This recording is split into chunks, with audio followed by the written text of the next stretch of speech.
Like, this is not for me, what am I doing? Yeah.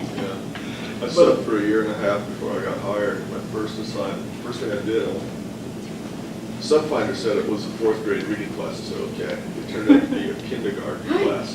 Jeez. And I've never I've set foot in elementary school since. It was the worst day I ever had. Oh, no. Yeah, I think if you're not prepared for it, well, because my last teaching assignment was an all-boys class, there's, you know, there's certain people that are like, oh, boys, is that intentional? Yes, it was intentional. We had another teacher that taught all girls, and our principal allowed us to break up the genders, but we also had 2 other teachers that taught co. So if they got selected to be in a single gender classroom, they could go into a different classroom if they were not comfortable. And whenever I had to get a substitute, I always dreaded it, and I would like emphasize it on the message. This is a 4th grade all boys class. Because the first substitute I had, I got pulled for an all-day workshop, and pobrecita, my substitute came in. No, I don't know if she didn't hear the message. I don't know what happened, but these are all boys. There are no girls in this class. It was like, apparently was her first reaction. And then she was like, oh, well, they're okay. You know, they're a little bit loud, but they're all right. And then something happened in PE, and yeah, it just all boiled over from there. So yeah, but it was always interesting. Options for taking in information. So when you do it in small groups, you do it in whole group. You do auditory, you show a video, or you actually write out something.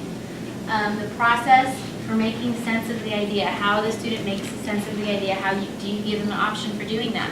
So one of the ways that I see, and I see it a lot at the elementaries, middle and high school, especially when they're going into groups, you start doing a cooperative grouping. That's a form of differentiation. So that they're able to actually talk and interact with each other to make sense of what it is you just gave them. And then, of course, the one that usually comes up the most is product. You allow them to turn it in a different way. So, and we do this probably with more than just our students who are identified gifted and talented. Because we all know that we have some students that are gifted and talented that might not necessarily be identified. But we give them another option for turning in. Instead of turning it in a book report, you can do it in a PowerPoint. And then, of course, we were running across the same idea that if they work on this great project at home, and then you can't show it in class because you don't have the software that you need. That's always, it's always going to be an issue. So those are the 3 different ways to differentiate any curriculum.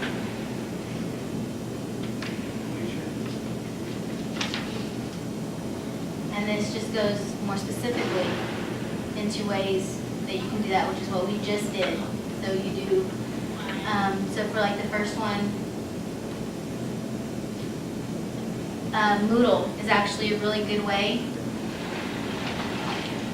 to differentiate by content or topic area. Because as you can see with your Moodle, when you log in, if I wanted to, I could have you in 3 different groups and have Camilla and Teresa be working, because it's self-paced, working on a different content than everybody else is working on. Moodle allows you to do that. And so that's what's really nice about it. You can differentiate with that, because you can just create groupings. Doing the process or doing anything differently. Instead of having them manipulate the ideas with the concrete, you could bring in a graphic organizer and have them actually put it in a little bit more abstract way. So doing maps or diagrams, or bringing in Google Earth in a visual geography class where they actually visually see it, and it's just different. And then, of course, differentiating the project, making sure they have multiple ways of turning it in instead of just turning it in a book report.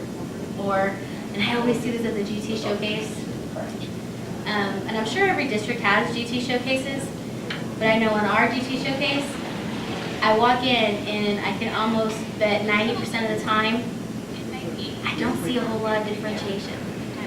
I see a lot of technology and a lot of kids that did PowerPoints. They would use EduLogStore, or they did Movie Maker. But the teacher, when gave the assignment, said you will create it in a Movie Maker. Well, for me, that's not differentiation. That's telling the student, this is the one outlet you have to show me that this is what you learned. That differentiation means that you're giving them multiple ways of showing you and justifying to you how they constructed their own knowledge. And so, I guess it's just different for different people, so, or for different teachers. And then, of course, manipulating the environment. You see it a lot in the elementary level. They have them working in collaboratively groups. Their desks are like stuck together like glue until they take the tax test, and then all of a sudden they magically go to rows. Or a couple weeks before, we get them ready, and so they're starting to go in the rows already. So it just kind of, that's another form of differentiation that we probably do for the most part, and we don't even realize it. So some examples.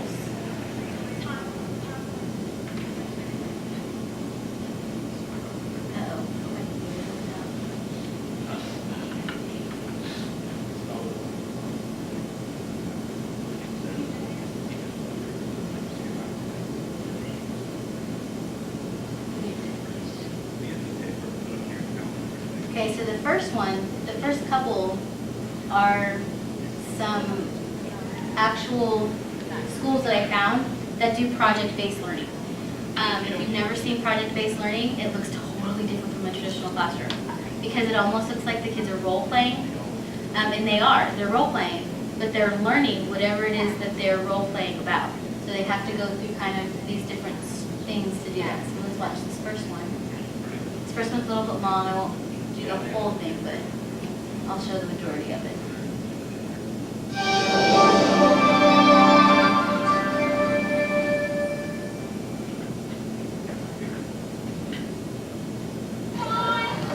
Creating a school to serve nearly 500 3- to 5-year-olds might seem like a recipe for disaster.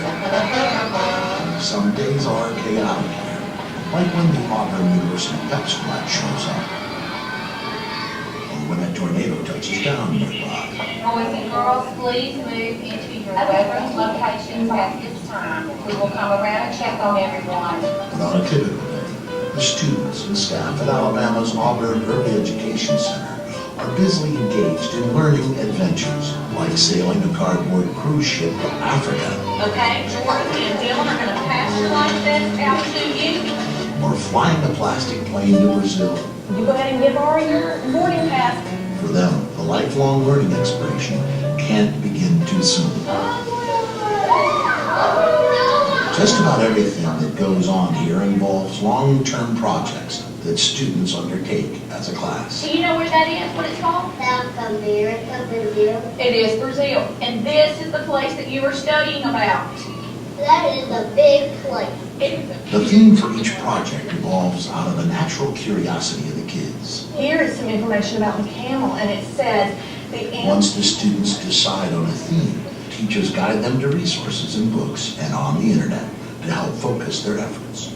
Let's say that the theme is Brazil, and they begin to study Brazil. They go on the internet, they look up information, then they decide that we want to go there.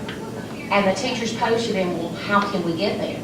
And if they didn't have the map, they couldn't get there. They couldn't get there. Then they may decide, well, we're going by plane, we need to construct some type of model of plane. And the teachers get the internet resources and book resources, they take them on the field trip. Where did you get the information to know that? Well, we went to the Auburn airport to see all the instruments. There was instruments inside planes to make it work. These make us how fast we're going on The kids are very highly motivated to be involved because they're doing it for a reason. It's not just an arbitrary, cutesy activity. It has no real meaning or value for them. So that's why teaching using thematic curriculum keeps the kids very engaged in the activities. You have to have your passport to get on the plane. This year, Captain's thinking we're flying to Brazil and we don't expect a lot of turbulence. All of it involves developing the plan, carrying it through, writing about it, and cooperation, problem solving, critical thinking are all pieces to getting that project completed. Remind everybody what we decided that we needed at our funeral. With a bit of skillful coaching, everyday events, like the death of the class pet praying mantis, can trigger engaging projects. Can you share with them what you decided needed to go on the tombstone? That's his name. What's his name? After her students decided to give the deceased a funeral, teacher Stacy Jones found a way to fold all of the required curriculum into the project. Among other things, they practiced writing and drawing by designing invitations for the sermon. I got in science, I got in social studies, I got in math, I got in writing, I got in everything, all through an authentic purpose for learning. They were interested, and once you have them interested, they can't get enough information. They love school because they're interested, because it's authentic. I went to the dentist for them to take pictures of my teeth. Since most